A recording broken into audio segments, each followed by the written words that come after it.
Usa mahumaning bulan sa Mayo no, akong ginagret katong mga nag-graduate karong tuiga sa 2024 nga sa tanang mga nipaso o labi na tong mga nakapasar no ana no. So ang kong pangutana ni ron kung kanibat tanan kaning mga naka-graduate o nakapasar maka madawat ba ka ni kung mga-apply og trabaho kay diri sa Pilipinas ang isa nga requirement para ka madawat sa imong trabaho kaning experience.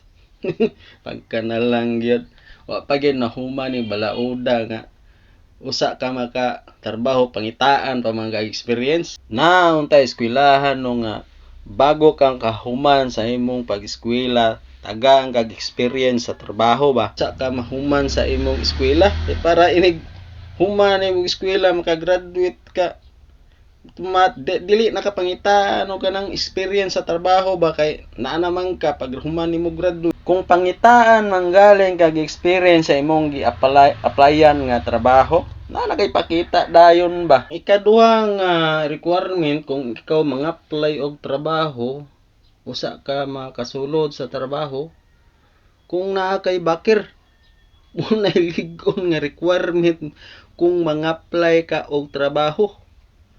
Useless ra gyapon ang imong diploma kung wala ka anang bakir. Kay munay pinakadako at nga requirement kung ikaw mang-apply ka og trabaho diri sa Pilipinas. No? Kay hinumdum ko sa una ba nga tong ako nang-apply ko sa una sa Manila. Ng-apply kog trabaho, gusiri akong gi-applyan.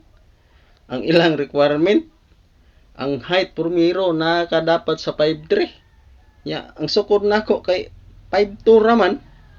So wa ko nadawat. Nya kay ang nagsunod sa kuha mubo pa man. Mubo pa sa kuha. Pero na siya bakir.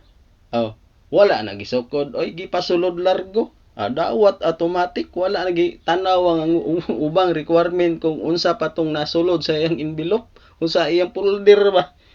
So ana diri sa Pilipinas o nang uban kung di madawat og trabaho kay mo lagi na yung mga usa nga requirements nga usahay murag maka kuan sa tuwa ba. Sa uban tuain taon sa construction paingon. Tuwa ra sa mall paingon mahimong janitor sulod sa kuan sa mall.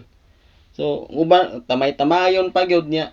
Ingnon ra in taon nga nag-eskwela dako grado niya diha ra pa ingon. Pero bisag kuan ka ang construction worker ka niya o janitor ka sulod sa mall sus sagkaron pangitaan pa kag experience.